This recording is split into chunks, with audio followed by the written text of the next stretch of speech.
Hey folks, it's Marvin Cash, the host of the Articulate Fly, and we're back with another East Tennessee fishing report with the man himself, Ellis Ward. Ellis, how are you? Oh, feeling like the man himself. How are you? You know me, I'm just trying to stay out of trouble, and we've been kind of lucky. We had a little bit of a warm-up here in the Mid-Atlantic over the weekend, but we've kind of, I'm knocking on wood, like we're getting really close to pumpkin spice latte weather. It's kind of cool and dry, really sunny, not a lot of rain. What are you seeing on the water?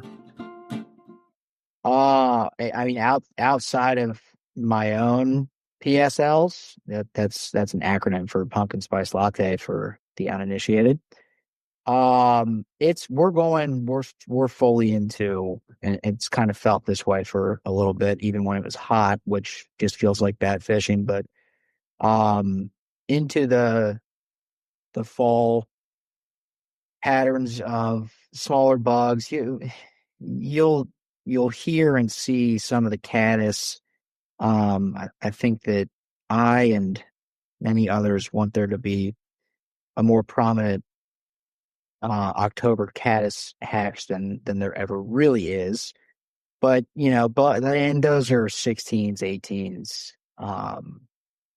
So bugs are in the 16 to 22, but this is the time of year where I really start trailing most dry flies with a 20, where that front dry fly is almost the one that you're able to see, and the back one's real sparse and real small. Um, and flows are we're off the recreational, 1 to 6 guaranteed releases on the Watauga. So the Watauga's been low. South Holston's been generating pretty reliably, and I'm, as I have been the last few years, pushing more for mousing and muskie, and that's mainly because I get, there's a good number of folks who are coming somewhat consistently for streamer fishing, and I'm sure we'll have that again this year. And I'm just kind of trying to push for continuing to expand horizons and get the guys who have done the streamer fishing thing and have them experience other parts of this area, and fly fishing and mousing and muskie are both good good ways to do that. Uh it's nice though. It's nice being out not even terribly early and it's still chilly. Um so the feels of pumpkin spice lattes, and little bit in the back of my head thinking this happens every year. What am I thinking with guiding for muskie? And I got some dates on the books for post-spawn browns in January and February, and just those long 40-degree days. But every year that you acclimate. So it feels chilly now, but um, this is a cool time of year that I think shoulder seasons get a bad rap, and it's just stuff changes, but you get out and spend enough time doing it, it's just as predictable as the rest. Yeah, and gun season will be here before you know it. And you'll have garbage bags of bucktails to process, right? Yes. That that is a different it's a conversation for a different day. But I have already been making calls and organizing some things to expand operations this year, and I'm excited about that. So that process started for me in August, and it was, I think, last year, maybe this time, late September, early October. I'm just thinking, oof, okay, right around the corner. And this year we're shifting up. And I still have a bunch that are going to be going into shops. I know tying season just say it takes a back seat for, at least for the bucktail stuff, for July, August. but we are back in it, and I'm excited for it. Yeah. Have you found a domestic borax source so you can minimize the tariff hit? That's a great question. Um, no, I was planning on talking with the guy down at the boat ramp who's always there around like 1 or 2 in the morning, and I feel like he could probably get me something that'll work. There you go. We'll leave that one there. Random people that you meet in the wee hours of the morning mousing in East Tennessee at boat ramps. But we do have They a have a question. borax hookup. I guarantee it. I'm sure they do. I bet you they can hook you up for a bunch of other stuff too. That's Um, right. the got a question for you from Austin, and he wanted to get your thoughts on tips for fishing floating lines, and in particular, probably fishing them at distance, right? Which creates a one, there's accuracy, and then there's like what on earth do you do when you need to set the hook, right? Yeah. Yeah, there's a couple things that you just have to accept about that. And one of them is that if your angle is not right, um, such that when you set the hook, you are either coming slightly to the side of downstream or you are coming downstream. It's tough, especially if you're fishing under an indicator. It is really hard when things are picky, because normally if you're fishing like that, it means things are getting picky. It's hard to keep fish penned if you don't get that downstream set. And I know that a lot of the times when you and I talk, especially if I am all of a sudden talking about sinking line and elliptical back casts and a streamer cast versus X, Y, and Z, it's just it doesn't make a whole lot of sense. So this is kind of going to fly fishing 101. Most of the time when you're fishing current, you are you are fishing to a fish who is facing upstream, and they eat looking forward or up.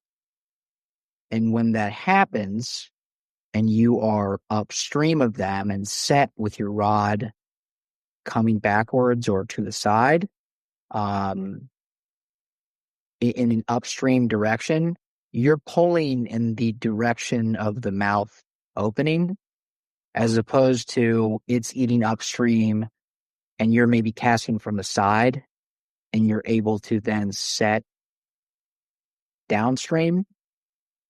You're putting it either into their cheek or into the top of their jaw.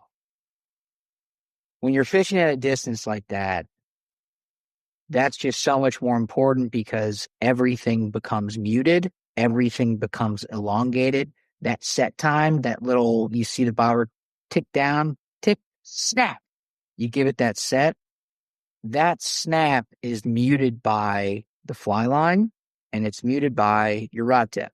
It's muted by the stretchiness of your fly line. It's muted by all of the S's that you have artfully put into your fly line to get a drag-free drift.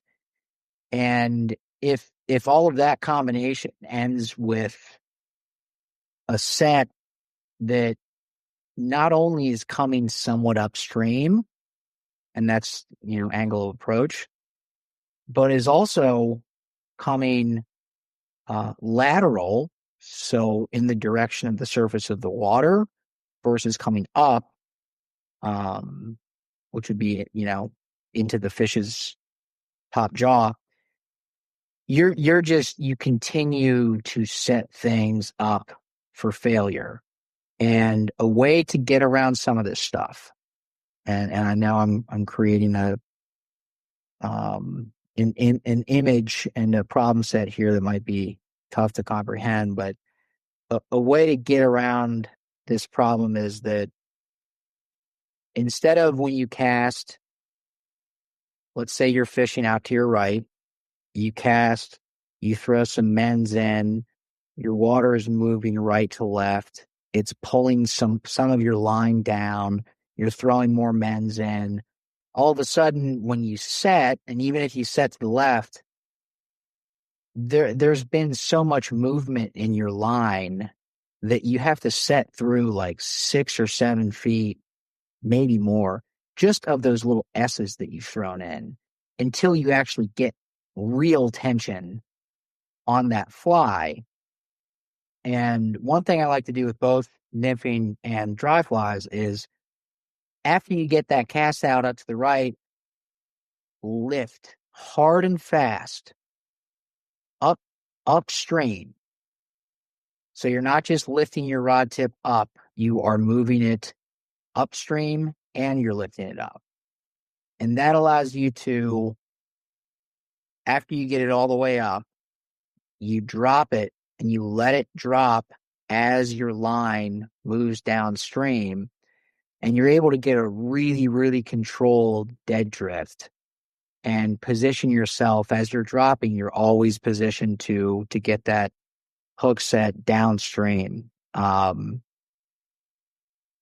This was a somewhat specific question, and I think a lot of people who are in that situation might understand what I'm saying. But I really would encourage people to, if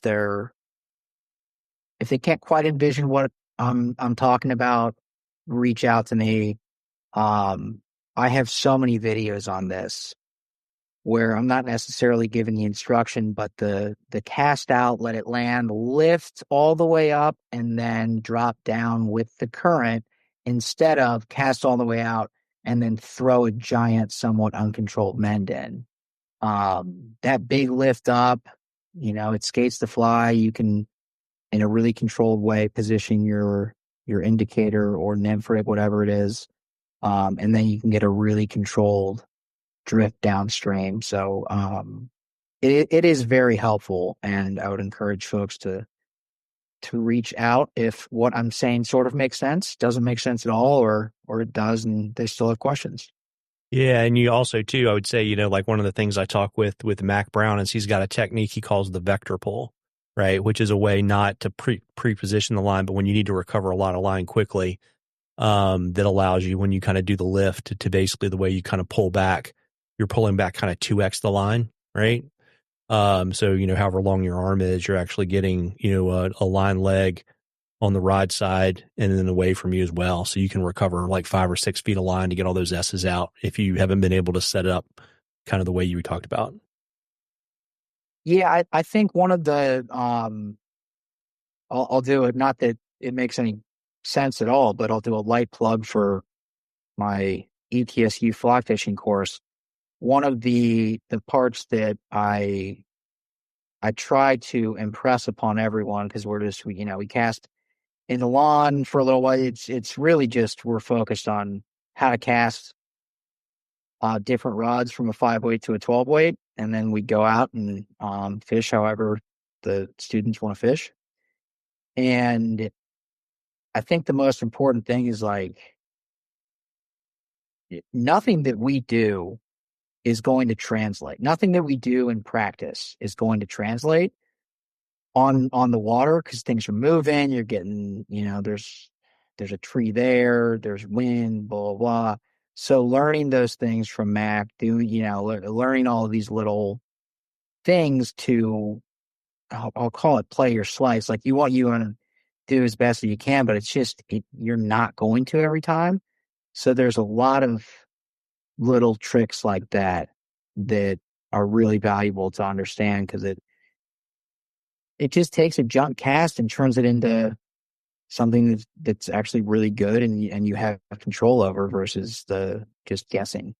Yeah, and I'll raise you a plug. The best way to learn this, right, is to get in the boat. Wow. See, I raised you a Yep. plug. So we'll go from class plug to guide boat plug, and we won't even remind people that they need to send in questions to get swag and cool stuff in a drawing. So, why don't you, we were talking before we started recording, you're in the transition season. So you've got kind of ideal mousing conditions. You can transition to musky fishing. If you really want to get out there and be super proactive on the plan front, you got post spawn January, February. streamer fishing. Why don't you let folks know kind of what you have available, how to reach out, and all that good stuff? Yeah, very happy and very proud to say that a lot of um a lot of chunks are getting booked up through September and October. There are still some good days left. Um, November, December, I push almost everything to muskie at that point. Trout's still viable. It's just they start acting funky because they're doing their business and we're not fishing over reds. So it's not a total deal breaker, but I like musky fishing and I want to do it with people. So best way to reach out and get your dates, ask about what days are available. Should we be streamer fishing for trout? Should we be catching a bunch of muskies?